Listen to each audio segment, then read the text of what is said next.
Yo, c'est pas grave, aujourd'hui on se retrouve pour mes achats manga de novembre. Il y en a à peu près une vingtaine de mangas à vous présenter. Beaucoup de pika ce mois de novembre, beaucoup de pika. Euh, Puis bah voilà, je vous propose qu'on commence maintenant, histoire de pas prendre trop de temps. Cette fois-ci j'ai pu en lire un peu plus que d'habitude, étant donné que bah, même si je les ai reçus plus tard, je fais la vidéo plus tard, on est le 9 aujourd'hui. Voilà. Donc du coup, on commence tout de suite par le tome 13 de Dr Stone, qui est un tome que j'ai trouvé un peu en dessous des autres. Mais attention, attention. Pas en qualité, un peu en dessous des autres, en événement, en danger, enfin en action. C'était un peu plus cool. On est pour moi, on est dans le trou de l'arc. En gros, tu vois, t'as le début où c'est hype de fou, où ça commence fort. Ça descend un petit peu, pour moi on est là. Et on est juste en train de remonter à la fin du tome, ça remonte et t'es là en mode... Mais il y a quand même pas mal d'action, hein. Il y a quand même pas mal d'action. Il y a une scène qui est très importante aussi dans ce tome-là, qui va aider beaucoup du coup dans la suite. Après, je vais pas spoil étant donné que... je ne sais même pas si ça sera adapté, si ce tome-là sera adapté dans la saison 2 d'ailleurs, qui commence le 8 janvier ou le 9 janvier, dans un mois quoi. Sur Crunchyroll, la saison 2 sortira. Donc j'ai pas envie de vous spoil et tout si jamais vous voulez regarder. Puis au tome 13, j'ai pas envie d'expliquer le manga de base. Enfin, au lieu d'expliquer je pourrais expliquer le manga de base parce que j'ai pas envie d'expliquer le tome 13, ça ne sert à rien, j'ai pas envie de spoiler. Et expliquer le manga de base. Bah en gros, un jour sur Terre, il y a eu un grand flash, toutes les personnes se sont transformées en pierre, et donc Senku, cette personne-là, se réveille 3000 ans plus tard, et donc essaye de faire revivre une civilisation grâce à la science. En gros, c'est ça. C'est vraiment très stylé, je suis très content de ce tome 13. On passe chez le Lézard Noir avec Incandescence. Le focus se fait quand même assez mal, s'il te plaît. Non, bah juste ça. Juste il veut pas se faire. Ok, bah frère, fais ce que tu veux. J'ai cru que c'était une satellite, mais non. Voilà. Donc du coup, Incandescence, le tome 2 de chez le Lézard Noir. Malheureusement, j'ai pas pu lire le tome 1. Parce qu'en fait, c'est con. Et je vais vous expliquer pourquoi des fois je lis pas les tomes alors que j'ai déjà les tomes 1. C'est qu'en fait, j'ai une liste de lecture. Là, actuellement, j'en ai encore 45. Non, moins. Je serais 40. Sachant, mais il y a des raisons pourquoi il y en a 40. Et donc, en fait, je prends juste au hasard. C'est où je prends, tac, comme ça, ou je lance un truc je lance un random.org et puis je prends le chiffre qui me vient. Mais voilà, sinon. Du coup, j'ai pas pu lire. Mais Incandescence, j'en entends beaucoup bien. Donc du coup, je me suis dit, bah tant qu'à faire, autant j'achète le tome 2, comme ça j'enchaîne. Je préfère, à la limite, si ça me plaît pas, après le tome 2, là je peux me dire j'arrête. Mais si ça me plaît pas au tome 1, je préfère avancer sur le tome 2, donc comme ça je suis plutôt serein. Octave, le tome 5 aux éditions Taifu Yuri. Je l'ai pas encore lu parce que j'ai lu d'autres trucs. Mais Octave c'est vraiment excellent. C'est un très bon Yuri. Hein. Vraiment c'est un très bon Yuri. Je le conseille aux personnes qui aiment le Yuri. Hein, parce que si vous n'aimez pas le Yuri, vous n'allez pas forcément aimer. Après si vous aimez les romances, il y a moyen. Perso c'est comme ça que je me suis mis dans le Yuri. C'était en aimant les romances. Et donc je me suis dit bah tiens je vais m'expatrier un petit peu. Et je suis arrivé dans le Yuri. Moins dans le Boys Love. Le Boys Love j'adhère moins. Mais voilà, donc du coup, c'est un très bon tome. La fin du tome 4, si je me souviens bien, moins que la fin du tome 3, mais le cliffhanger de la fin du tome 4 me laisse quand même... Il me donne envie d'aller voir.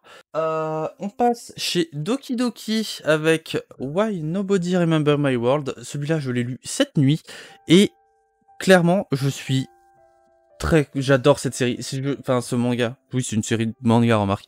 C'est vraiment trop bien. J'adore enfin, c'est différent. Enfin, c'est à la fois très proche de beaucoup de séries qui sont déjà là, mais c'est également tellement éloignés, c'est très frais en même temps, en étant... C'est un bon renouveau, voilà, c'est un bon renouveau, pas du genre, parce que le genre, enfin, oui, on va dire que c'est un renouveau du shonen, à la limite, et encore que c'est pas vraiment un shonen, remarque, mais on peut le classer comme tel. Du coup, c'est l'histoire, en fait, de 5 peuples, les humains, les démons, les célestins, et puis 2 autres. Complètement tout zappé. Je lis trop de trucs en même temps. Et en gros, dans un monde où un héros nommé Sid a fait remporter la guerre aux humains et enfermé les 4 autres peuples dans des pyramides, en fait, ce monde se voit réécrire. Et donc du coup, ils n'ont pas gagné la guerre et c'est bien les 4 autres peuples qui contrôlent le monde, on va dire. Et donc dans ce manga, en fait, on va suivre une personne qui va bien évidemment devenir le héros, et donc reprendre la place de Sid, et donc aller encore plus loin. Je suis vraiment... Enfin, vraiment, c'est un manga que je trouve incroyable. Je le conseille à toutes les personnes qui aiment le fantasy, tout ce qui est un petit peu pouvoir et tout, parce qu'il y a quand même de la magie dedans. Bien évidemment, hein, vous le voyez, des elfes, si vous aimez les elfes, tome 5. Voilà, et puis bah franchement, petit troco, hein, c'est chez Doki Doki, c'est très très cool. Franchement, j'aime beaucoup. Tac, alors, 50 nuances de gras, j'ai pas encore pris le temps de lire le tome 5, mais je continue la série parce que ça me fait rire, mais c'est pas un manga où tu vois, où je vais me jeter dessus pour le lire. C'est quand j'ai envie de rire, tac, je prends un tome, enfin, là, le tome 4, je l'ai fini quand même il y a un moment, mais par exemple, là, si j'ai envie de rire tout à l'heure, je prends le tome 5, tac, je feuillete. Et je rigole, c'est vraiment juste l'humour, hein, il n'y a pas grand chose, il n'y a pas... Des fois, c'est de l'humour un peu cru, un peu, comment on dit? Hein? Je l'ai plus. Tant pis, on oublie. Voilà, et donc bah, c'est un manga que moi j'aime beaucoup. Ça se renouvelle peu.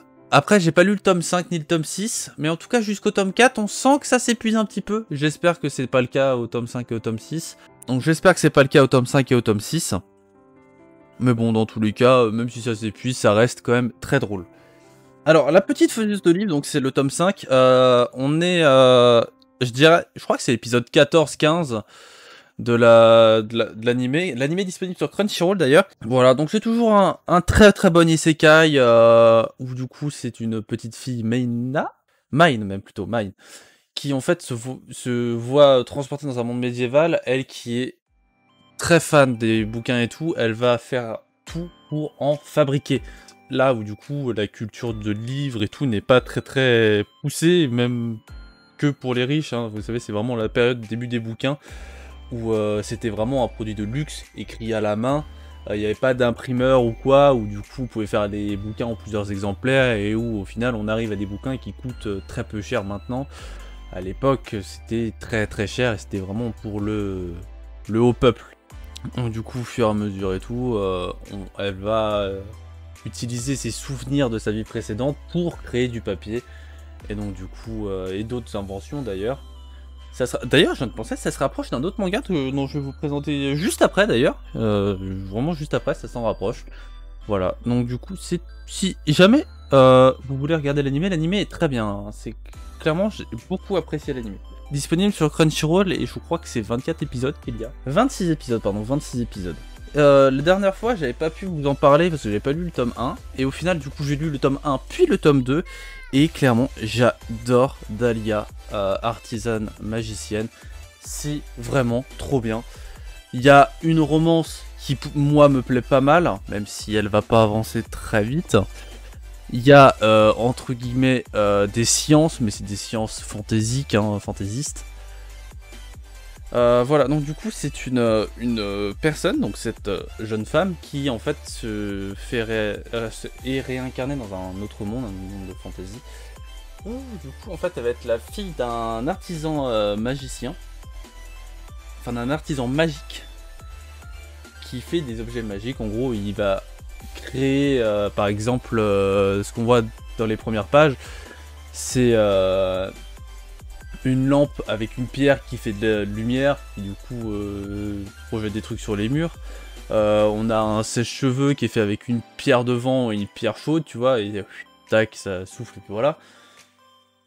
C'est vraiment très intéressant, mais surtout, j'aime beaucoup l'histoire. L'histoire, elle est quand même assez basique. Je vais pas vous spoil, je vais vous donner le bail de base. En gros, donc elle est l'apprentie de son père. Et son père, lui, va recruter un autre apprenti. Et donc, ils vont coopérer sur plusieurs points. Et puis au final... Ah non, j'allais lâcher un spoil. Bah non, on va pas lâcher ce spoil. Voilà quoi. Bah, au final, elle va créer des objets magiques.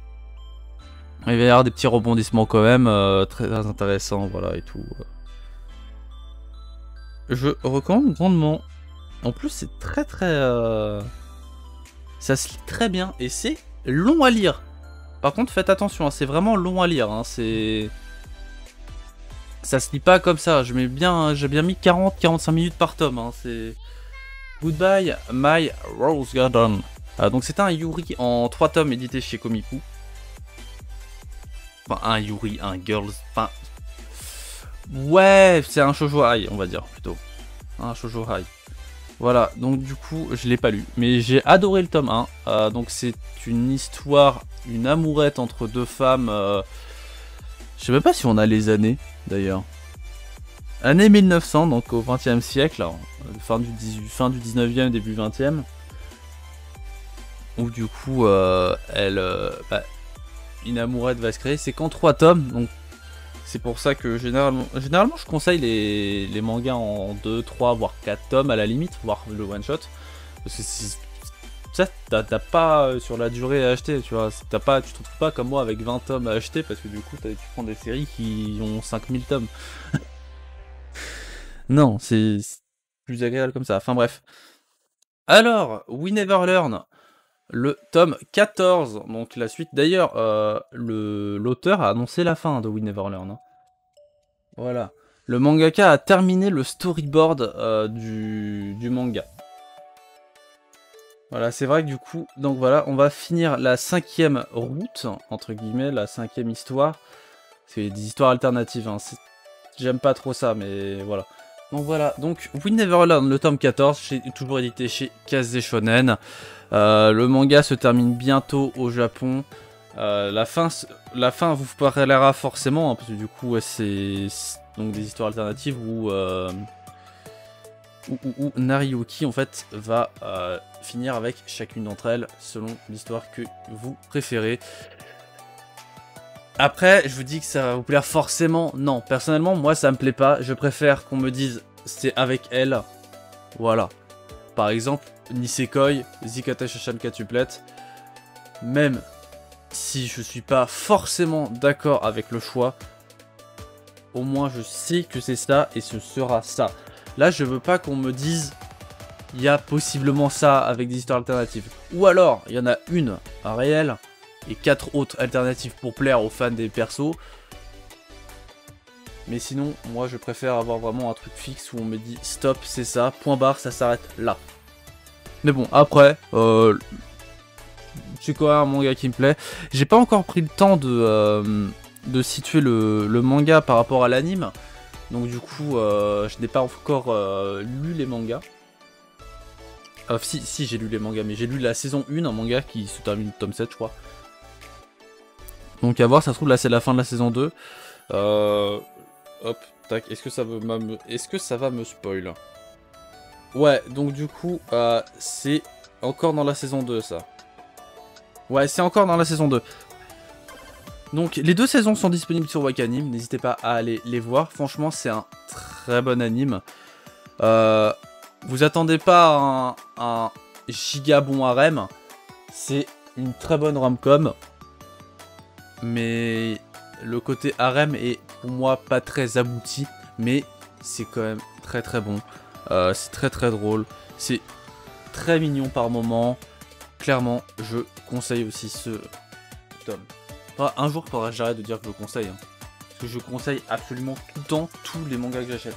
Presque. Il y en a certains que je conseille pas, ou alors que je conseille qu'à certaines personnes.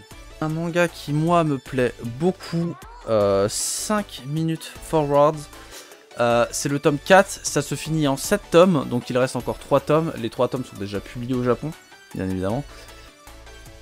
Et vu la publication, on devrait avoir fini d'ici juillet. Le prochain tome sort fin janvier. Le tome 6 devrait du coup sortir en mars ou en avril. Et donc le tome 7 en juin ou juillet. Voilà. Donc du coup, c'est pour moi un très bon manga, étant donné que j'ai pas vu, ou du moins... Enfin, si, j'ai pas vu, ça se trouve ça n'existe pas, mais en tout cas moi je n'ai pas vu de manga qui y ressemblait. Donc du coup, ils utilisent... Enfin, en gros, on va suivre une personne, j'ai plus le nom, qui va se retrouver face à on va dire un chaman, qui va lui donner un bracelet, je crois. Oui, c'est un bracelet, je confonds pas, c'est le bracelet. Et il va lui donner une formule magique en fait pour aller dans le futur, et il va devoir refaire la formule magique pour revenir dans le présent. Sauf que quand il l'utilise, en fait, il arrive dans un... Enfin, il va vraiment dans le futur du coup, et c'est la catastrophe. T'as en fait des... Est-ce que je peux accéder rapidement? Voilà. Tu as ce genre de truc qui se balade partout dans les rues des villes, et en fait qui bute tous les humains, clairement qui détruisent tout, qui bute tous les humains. C'est des Bouddhas, il les appelle, et en fait à un moment il va se rendre compte qu'il est simplement 5 minutes dans le futur, et il va s'en suivre l'histoire où il va devoir tout faire pour se sortir, enfin trouver un moyen de contrer ces Bouddhas. Aïe aïe aïe aïe aïe aïe aïe. C'est Bouddha en fait. Pour revenir du coup au moment où il est revenu 5 minutes en arrière. Mais du coup réussir à changer le monde en 5 minutes avant qu'il y ait cette catastrophe. Donc ben, franchement c'est très très bon. J'ai hâte de lire la suite. Surtout là on arrive vraiment dans un moment où on découvre tellement de trucs que je suis là en mode... Voilà, c'est vraiment pas mal de rebondissements et tout. C'est pas un renouveau du genre non plus, c'est pas exceptionnel, mais c'est très bon. Ça, il faut se le dire, c'est très bon, c'est un très très bon seinen. Voilà, je conseille très fortement aussi ce manga. Je sais pas s'il va y avoir un anime ou quoi, mais en vrai en anime, sachant qu'il y a que 7 tomes, ils peuvent, même, je pense qu'en 7 tomes, ils peuvent faire juste un anime de 20 épisodes. 24 à la limite, 12 pour moi ce sera trop peu, mais ils peuvent faire 24 épisodes, et comme ça c'est réglé, même 2 saisons à la limite. Je l'ai dit tout à l'heure, que du coup j'avais pas mal de tomes à regarder, enfin à lire, c'était surtout à cause de Blooming to You, qui du coup voit son 8ème tome sortir, qui est également le dernier tome de Blooming to You. Donc du coup je me suis dit, comme c'est une série de mangas que j'aime beaucoup, je vais tout relire, et donc je suis en train de tout relire. Mais ça prend du temps, sachant que je lis d'autres mangas à côté. Voilà, donc enfin, vraiment j'ai hâte de voir comment ça va se finir. Même si je pense savoir comment ça va se finir, j'espère que ça va se finir comme ça. Parce que si ça se finit pas comme ça, attention hein. Voilà, donc c'est un Yuri en fait, hein, où tout simplement cette jeune fille là, du nom de... Je crois que c'est juste You. Ouais, c'est juste You. C'est ça, j'avais Yui dans la tête, mais non, Yui c'est elle. Voilà, vous avez déjà vu la figurine si vous regardez mes lives. You qui va en fait rencontrer Toko. Toko là, qui est dans le BDE du lycée ou collège d'ailleurs. Lycée, je pense, je crois que c'est lycée. Et en fait, elles vont se rencontrer, elles vont apprendre à se connaître, et Toko va rapidement lui dire, en fait, je t'aime. Et You va être en mode, moi non, mais vas-y, si tu veux moi, enfin, je te laisse tranquille. Et au final, on va avoir une évolution très intéressante sur le comportement de You, qui va en fait au fur et à mesure découvrir l'amour. C'est très très bon. Je suis vraiment très content de ce manga. que j'avais découvert sur ADN. Bah voilà, en tout cas, Rocco Yuri, hein, clairement. Très grosse Rocco Yuri. N'hésitez pas à aller voir l'anime sur ADN aussi. Il y a 12 épisodes, 13 pardon. On passe à sûrement mon gros coup de cœur de 2020 avec Spy X Family. Putain de bordel de Dieu que c'est drôle. C'est super drôle. C'est incroyablement drôle. Je n'en reviens pas. Je pensais pas que ça pouvait être aussi drôle. Un manga pouvait être aussi drôle. Si vraiment, déjà qu'avec la voix du tablier que j'ai découvert aussi cette année, j'étais là en mode putain c'est super drôle. Mais alors Spy X Family, je suis là en mode putain c'est super drôle. En même temps il y a une histoire qui est trop bien. Voilà, c'est tout. C'est drôle en même temps, t'as une histoire qui coule, les personnages sont attachants. T'as une famille qui est créée de petites pièces. Et pourtant, ils vont s'aimer. C'est trop bien. Je sais pas comment... C'est vraiment trop bien. En gros, le tome 1, un espion du nom de Twilight se voit attribuer une mission où en fait, il doit approcher une certaine personne. Et cette certaine personne, en fait, est... Je sais plus à quel rang dans une école, mais en gros très haut placé. Et donc du coup, c'est une école très haute placée déjà de base, une école de richoux. Et donc du coup, en fait, il va devoir se créer une famille pour pouvoir emmener du coup sa fille dans cette école-là pour approcher le fils du mec qui doit approcher. Et voilà, et ça mène à des scènes, mais oh là là, c'est tellement, mais vraiment c'est super drôle. Surtout, alors déjà, donc je vous explique, donc on a l'espion, ensuite l'espion va se trouver une femme tueuse à gages. Voilà, ensuite, enfin non, alors l'espion va se trouver une fille, voilà, qui est en fait, comment ils appellent ça, pas télépathe, hein, mais en gros qui arrive à lire dans les pensées des gens.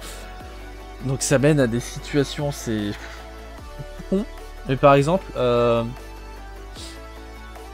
il y a Twilight, il va se dire, pourvu qu'elle nous prenne pour des parents, enfin, pourvu que les gens nous prennent pour des parents ordinaires, et là, elle va dire, je me sens super bien avec mon père ordinaire et ma mère ordinaire, enfin,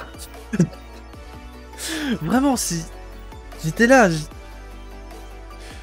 autant je rigole beaucoup devant un anime, mais j'ai jamais autant ri devant un manga. C'est même, je pense, même un anime, j'ai jamais autant rigolé. C'est si drôle, mais vraiment.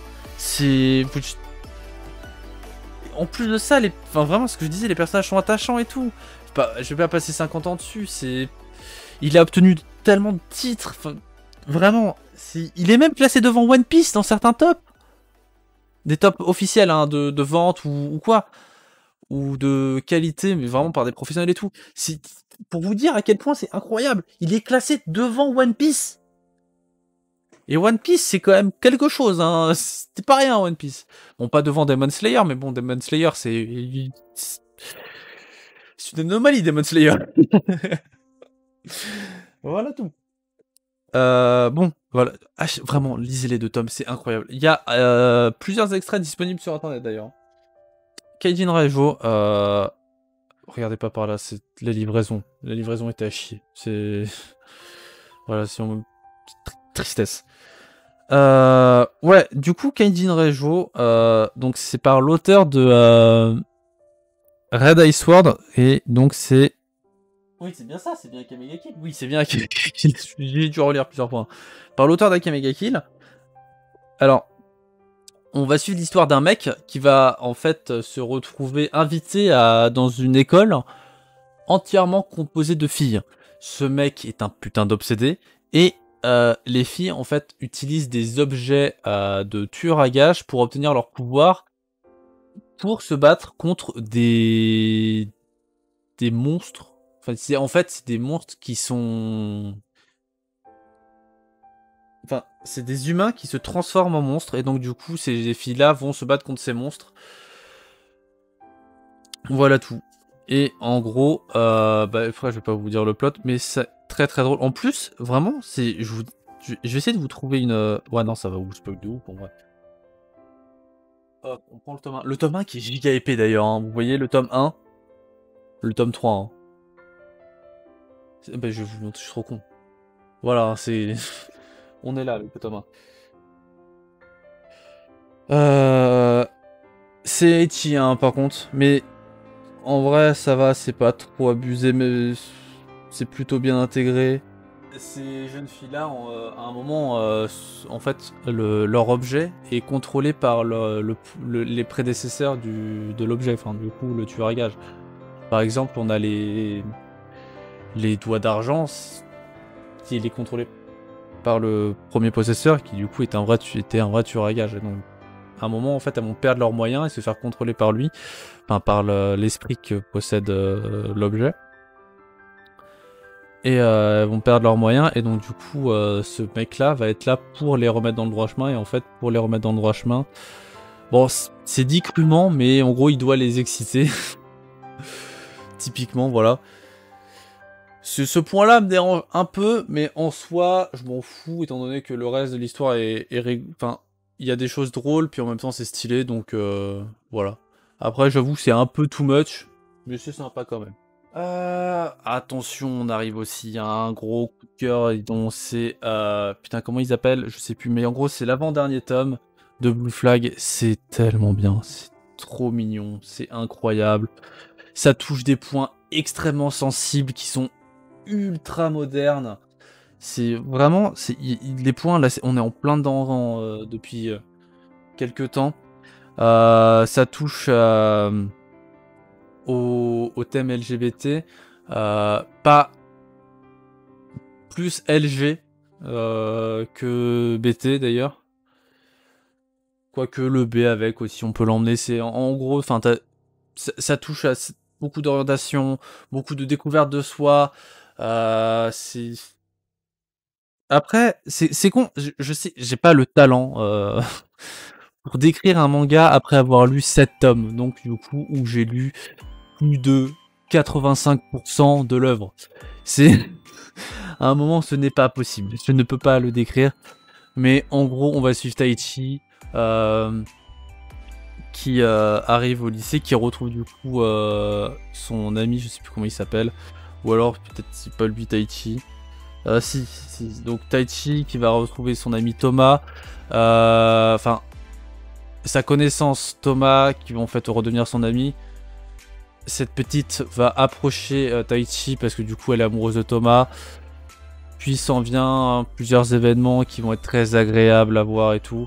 Voilà, donc je disais du coup, cette petite va approcher donc Taichi pour se rapprocher de Thomas. Puis va s'en suivre des événements où du coup vraiment la découverte de soi va être très approfondie.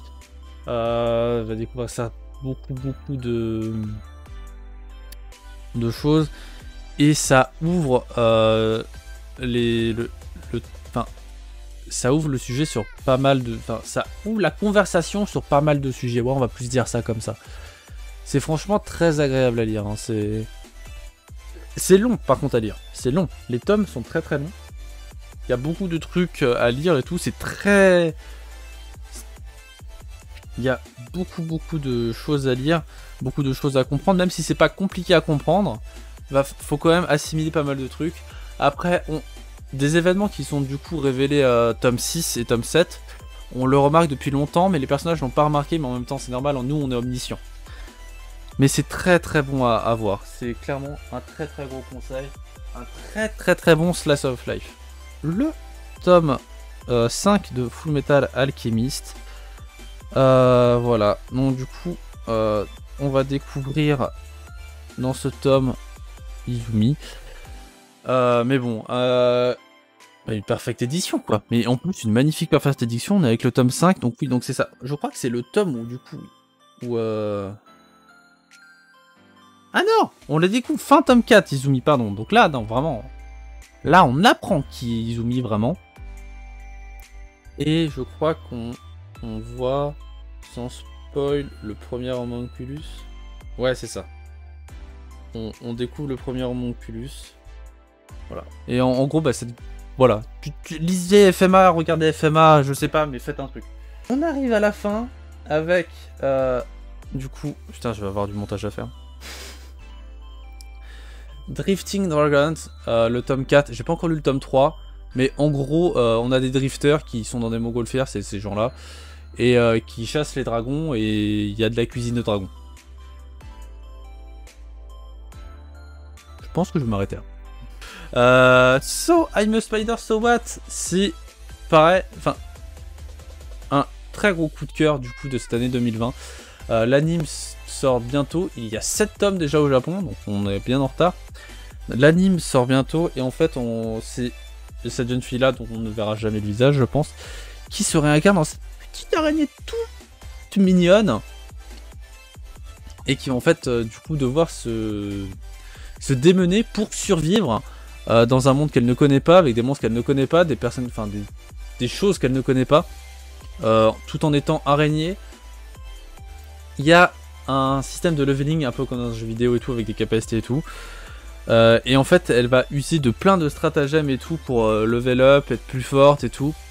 Sauf que bah, le moment où elle est assez forte pour suivre sur un endroit, elle va se retrouver pour chasser. Donc du coup, elle est dans un endroit où elle doit galérer pour survivre. D'ailleurs, autant la fin du tome 1, le cliffhanger était pas très... Enfin, t'étais là en mode putain, je veux quand même savoir la suite. La fin du tome 2, t'es là en mode je veux savoir le tome 3, donnez-moi le tome 3 tout de suite. Mais du coup, avant le tome 3, on aura du coup l'anime qui pour moi va, là s'il y a 7 tomes et que l'anime sort maintenant, qui va sûrement adapter 6 tomes du manga. Donc du coup, on aura l'anime avant... Avant ça, quoi, tout simplement. Et en vrai, c'est tout. Ah si, l'endroit dans lequel elle est, c'est un labyrinthe. Il s'appelle ça le labyrinthe. À l'usine. Donc, nos précieuses confidences. Donc, du coup, c'est deux personnes qui vont, au final, au départ, juste simplement se confier l'une à l'autre. Et au final, se trouver des points communs. Et ils vont s'aimer tous les deux. Est-ce qu'ils vont le s'avouer? Ça, je vous laisse voir plus tard. Mais c'est un shoujo banal, mais un très bon shoujo. Qui, moi, me plaît beaucoup, beaucoup, beaucoup. Ça me plaît pas mal. En gros, ils se disent qu'ils se relient par la parole, mais clairement, ils s'aiment quoi. Roméo versus Juliette, à l'instar de We Never Learn, j'ai toujours pas fait le rapprochement entre le manga et l'anime. D'ailleurs, je pense que si moi j'ouvre là, je me spoil. Je sais pas. Ça fait longtemps que j'ai lu. Le manga, l'anime est disponible sur Prime Video. En gros, une école, deux camps dans l'école. Les blancs et les noirs, je sais plus, je crois que c'est les chats blancs et les chiens noirs, je crois que c'est ça.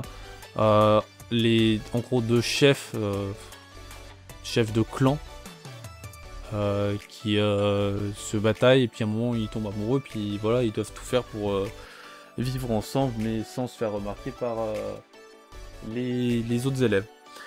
Ensuite, Sensuel Dilemme, le tome 4, enfin, ça faisait longtemps que j'attendais le tome 4. Ouais, non, putain, j'allais encore lâcher un gros spoil. En vrai, il faudrait vraiment que je fasse une émission où je spoil sa mère. J'ai envie de parler des mangas de fou. Voilà, donc du coup, Sensuel Dilemme, donc 30 ans, 21 ans, au final, ils vont finir ensemble, mais elle veut un mari qui a son âge. Voilà. The Catastrophic Quintuplet, donc du coup, suite du tome 5, hein, normal. Et clairement, bah, c'est toujours aussi bien. La saison 2 sort bientôt, aussi pareil en janvier. Donc on suit une personne qui va devenir prof particulier de 5 filles qui sont des quintuplés. Elles ont tout un caractère différent. Et voilà. Par contre, de base, je vous le dis, il va se marier avec une des filles. Donc le but, c'est de savoir... Enfin, le plot, c'est de savoir avec qui il va finir à la fin. Avec qui il va se marier. Voilà, et c'est une des quintuplées. Je précise, hein. Comme ça, je place le truc direct. Et c'est clairement super drôle. C'est une des meilleures rom-com que j'ai jamais lues. Vraiment. Vraiment, c'est une des meilleures rom-com que j'ai jamais lues. Tu vois, t'as Nisekoi qui est là. Et Nisekoi, c'est vraiment très bon. Et bah, quand tu cherches le quintuplé, tu vois, c'est pas loin. Vraiment, c'est pas loin du tout. C'est très très très très bon. Maintenant, A Journey Beyond Even. Nouvelle, nouvelle œuvre de chez Pika. Donc je l'ai prise parce que le résumé m'intéressait. J'ai même pas entendu parler du truc en fait, j'ai juste vu, une nouveauté, quand j'étais, à Leclerc. Je fais: «Oh, c'est rigolo» et en gros donc c'est post-apocalyptique et voilà. Je sais pas, en fait juste j'ai vu que c'était post-apocalyptique, c'était seinen et tout. J'ai vu qu'il avait obtenu le prix du meilleur manga de la catégorie masculine par le prestigieux prix Kono Manga Ga Sugoi en 2019. Je fais bon bah je l'achète, je verrai ce que ça donne. Je vais attendre le top 2 par contre, le tome 2 qui sort dans 3-4 mois je crois. Pas du tout, je veux complètement confondu. Il sort dans un mois. Il sort dans un mois. Voilà, donc du coup, je vais attendre dans un mois. Bah, à ce moment-là, peut-être que sur mes achats de janvier, je vous en parlerai. Peut-être. Et ensuite, l'attaque des titans. L'attaque des titans. Bordel de merde, la saison 4 elle a commencé à sortir, je suis trop hype. C'est trop bien l'attaque des titans. Regardez, lisez l'attaque des titans. C'est incroyable. À chaque... Dites-vous, je vais parler de la saison 4, qui commence tome 23. Dites-vous que le tome 23 débute la deuxième partie de l'attaque des titans. Tome 1 à 22, saison 1 à fin de saison 3, c'est une partie. Là, on attaque une autre partie, et c'est une grosse partie. Moins longue, donc plus courte du coup, logique, mais tellement plus intéressante et importante. C'est un tout autre manga. T'es là, tu peux... En sachant ça, vraiment, je commence à regarder l'anime, là, encore une fois, et je me dis, mais merde, vraiment, mais merde. C'est comment ce manga-là a pu finir comme ça? C'est incroyable. Vraiment, c'est incroyable. Bah, du coup, ça va pas spoil, parce que du coup, c'est l'épisode 1. On se retrouve dans un monde... Enfin, de base, c'est un manga où des pauvres gens sont enfermés dans des murs pour éviter des titans. Et là, on se retrouve sur un putain de manga avec des guerres géopolitiques. C'est génial. Vraiment. C'est... En plus, les personnages sont trop stylés. Enfin... Oh, lisez-le.